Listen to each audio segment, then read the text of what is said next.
Hi, I'm Michelle Chalfant, psychotherapist, holistic life coach, and human just like you, learning to navigate life's challenges. With over 25 years experience, I teach people how to get healthy using the adult chair model.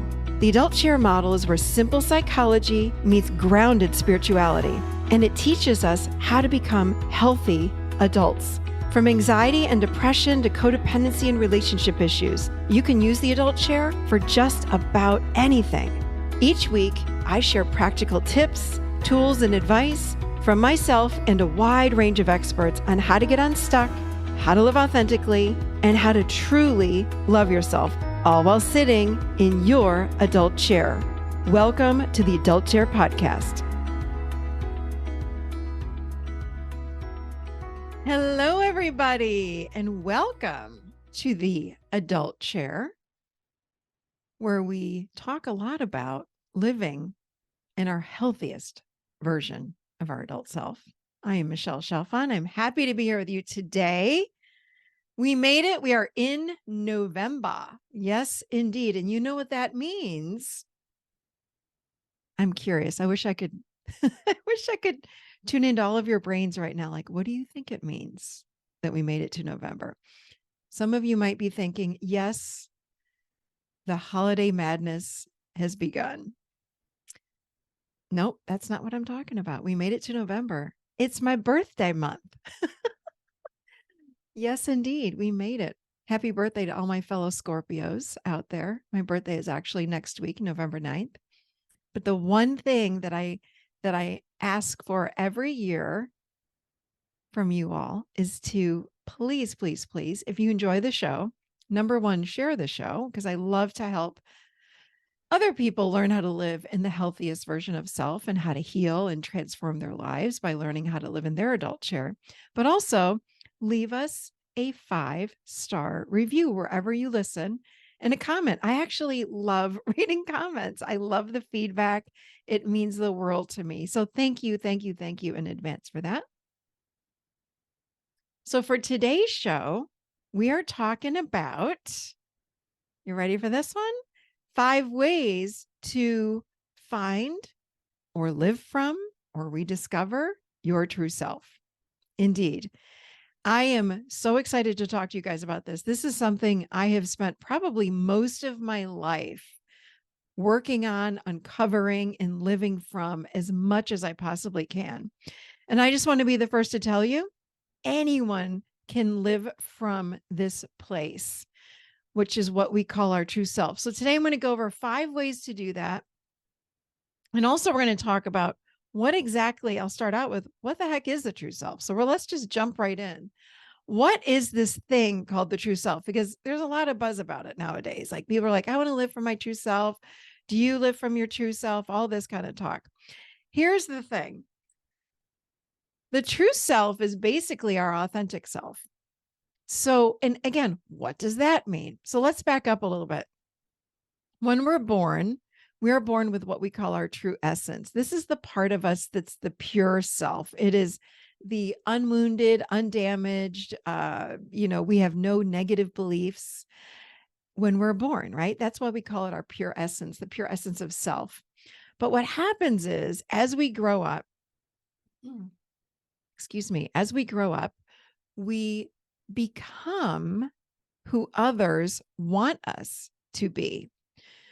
So we develop what we call our false self. So the problem is from the age of 0 to 6, we're these little kids.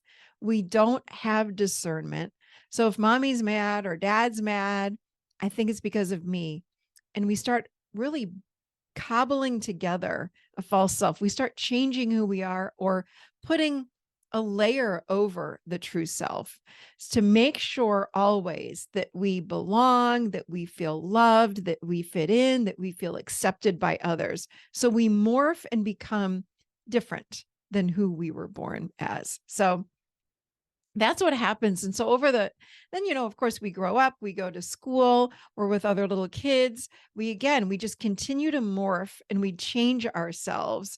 Now, again, some of us have a much thicker layer of the false self and some of us have a thinner layer of the false self.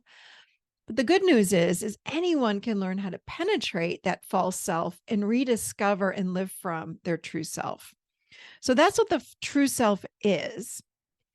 Let's talk about 5 ways to help you to kind of, when I think about the true self, I think about an egg, like think about Humpty Dumpty even. And in the middle of the egg or the yolk of the egg, that's the true self. But we build this shell around us so that we fit in and we don't get hurt. Some of us build walls, all of these things, it's not part of our true essence. So, how do we get into and really touch and rediscover who we really, really are? Who were we when we were born? So, I've got 5 ways. Here we go. Number one, we want to get in touch with our emotions. What do you feel? Getting in touch with our emotions is such a magical thing. And I realize after having clients for 20 years in a private practice, people don't know what they feel. Most humans, I should say. Now, we of course know when we're scared, we might get angry. And sometimes we feel good, maybe on our holidays or birthdays or things like that. But how often do you really feel joy throughout the year? How often do you feel uncertainty or overwhelm or grief or feeling ecstatic? After asking clients for so many years, okay, let's tune in to your bodies. Let's just do a check in and let's see how you feel. How does that make you feel? So many times people would look at me like, I don't know, like I'm disconnected from that. So, a way to rediscover that true self that we all have is to start slowing ourselves down and getting really curious about what we're feeling on the inside. What do I feel when I watch this movie, when I look at a sunset, when I hug my partner, my child, my mother, my sister, my brother, my whomever? How does that make me feel? How does it make me feel when people stand too close to me? Does it feel uncomfortable? How does it make me feel when I don't hear from people in a while? What comes up for you? We have a lot more emotions than happy, sad, mad, ashamed, and glad. Like we have a lot more emotions than that. But I realize humans in general, we don't have this giant scale of emotions. We don't have this range, and we need to get into that range. The way to do that again is just start getting curious. Like, what do I feel? And you may not have words around it, and that's perfectly okay. You might feel something in your body. Maybe it's a contracted feeling or it's an expanded feeling. You might also just have a knowing in your head. So however you experience emotions, feeling them, knowing them, and even having words for them. There's no right or wrong way, but do start getting curious around what you are experiencing emotionally and start connecting to those emotions. Something else I discovered after 20 years of working with people is that anything on the negative, what people call negative, I don't call them negative side of the spectrum. If you think about a spectrum of emotions coming from love to fear, when people kind of move into the fear end of the spectrum, which a lot of people call negative emotions, I don't think that they're negative. They're just the fear end of the spectrum, period. Uh, we want to wall off and we don't want to feel them. We might eat ice cream or food or watch something or drink alcohol or do something to numb out. And we just really want to get in our bodies and be able to stay with those emotions on that end of the spectrum. So that's a way to really crack into and open up to our true self. Okay, that's number one. Number two, the next thing that we can do is to start tuning into what we need. Now, I don't mean what we want, and of course that's fine too. Knowing what you want, that's wonderful. And claiming those wants and going after the things that you want in life, go for it. That can also be helpful. But what I'm talking about here are your true needs. Those are different than your wants, right? You might want a new house, you might want to drive a certain car, but what are your needs? And again, from my experience of working with clients all those years, many of us, if not most of us, are disconnected from what we need. So what I mean by needs are things like I need someone, friend or family, to connect with me more. I'm longing for a deeper connection. Maybe I need a hug from someone, or I just need someone to sit with me while I cry. And it doesn't necessarily have to be an emotional need. It could be, again, a physical need. But do start paying attention to, gosh, what do you need? Sometimes you want to head out to a restaurant because you kind of need to spend time with people. I know I have a cousin and some friends that are huge extroverts. And when they don't spend time with others, when they have a lot of time home alone, guess what happens to them? Their mood starts to decline. They start getting kind of sad and they'll say, I don't feel right. Something's not right with me.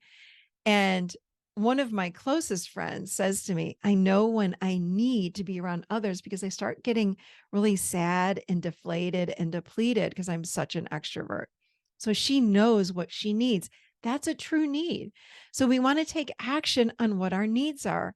The other thing with needs is we want to get really clear about asking and comfortable with asking others to help us to fulfill whatever our needs are. It might be, again, hey, I need to spend time with you. Would you be able to spend time with me?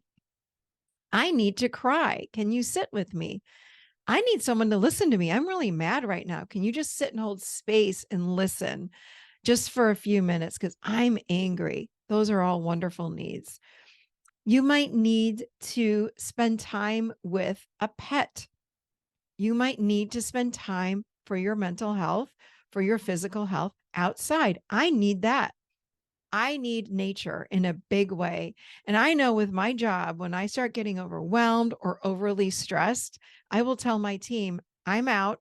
I'll be back in 30 minutes. And I go for a walk around the lake that we have here. I need to be in nature. That is a true need of mine. It regulates my nervous system. It balances me out. I'm able just to relax every part of myself. And then I come back from that walk. I am more productive and I just physically, mentally, and emotionally feel better. So start asking yourself and tuning into what your needs are, and then take action and make them happen. Okay, next one. In order to really, again, getting in touch with and to rediscovering our true self is to getting in touch with what we need when it comes to self-care and then practicing self-care. When we practice self-care, it's not selfish, it's actually self-loving. And when we put ourselves first and practice what we need as far as taking care of ourselves, it's really, really healthy and it gets us more in touch with our true essence. Self-care can be, and a lot of people, when I ask them, what do you think self-care is? And they're like, well, I get a massage every month. That's great.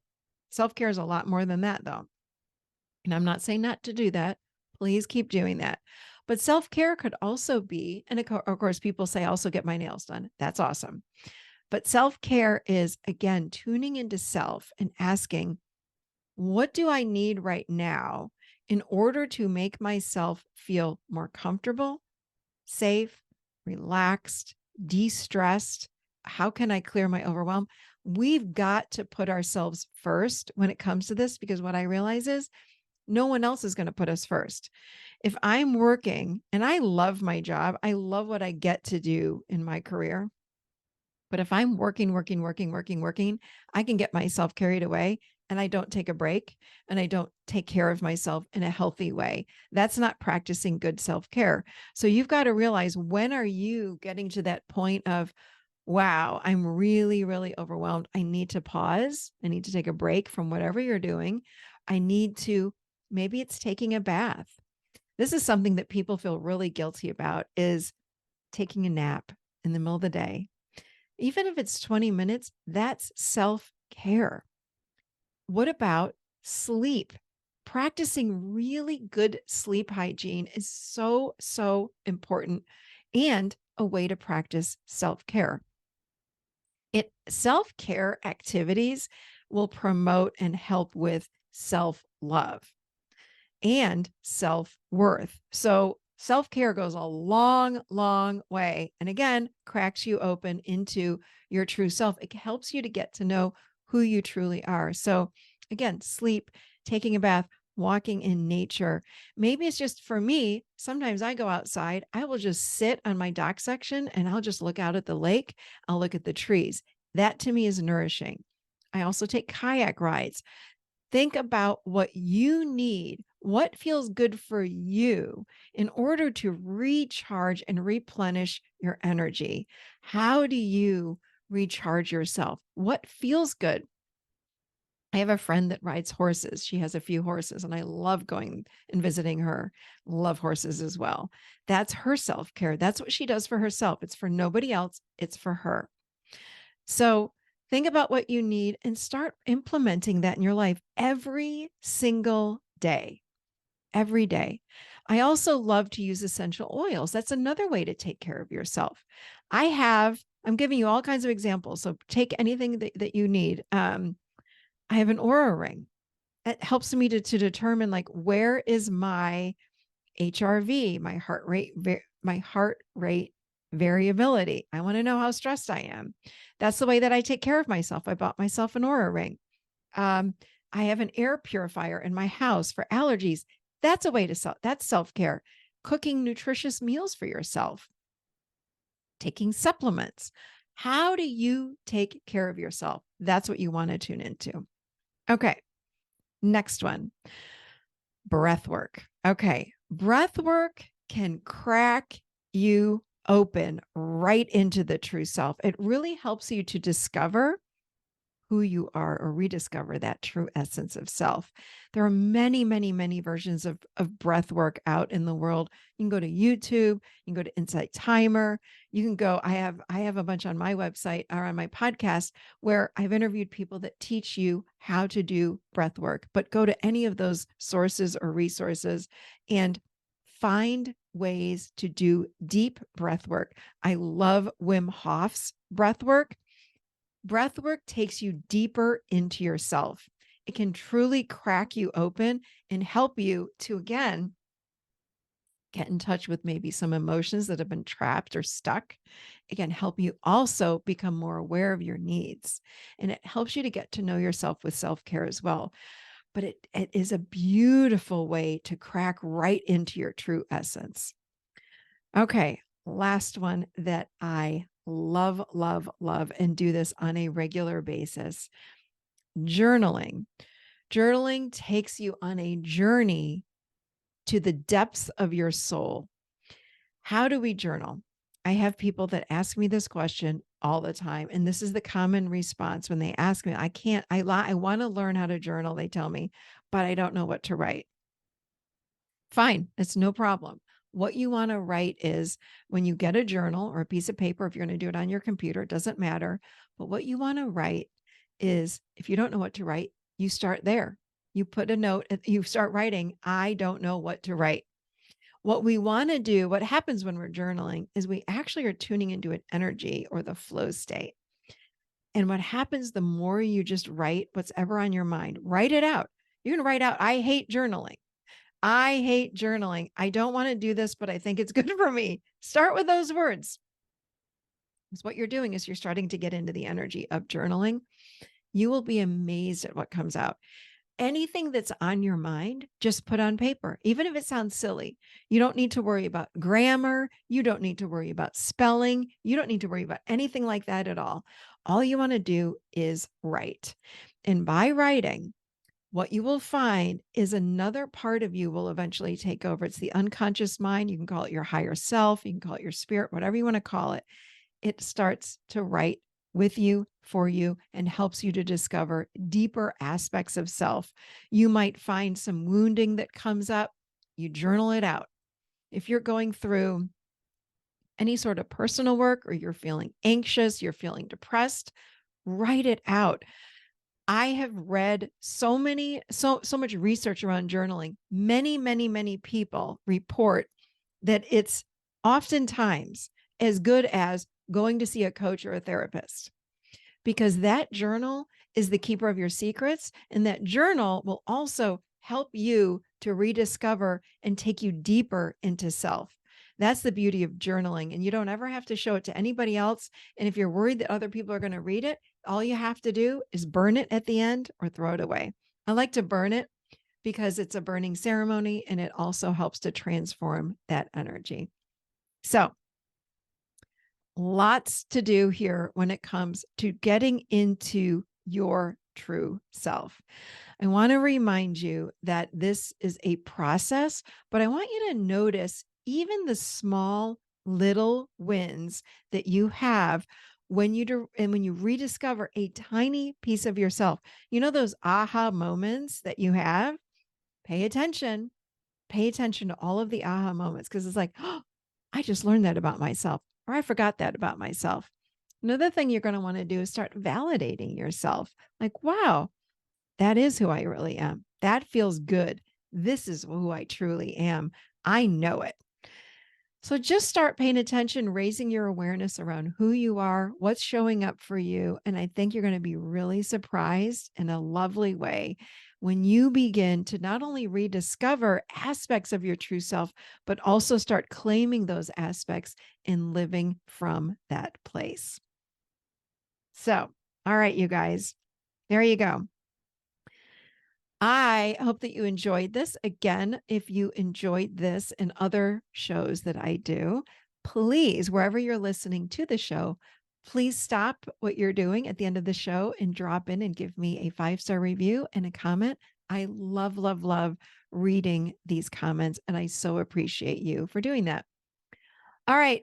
Have a beautiful, beautiful rest of your week. And I look forward to seeing you right here next week in the Adult Chair.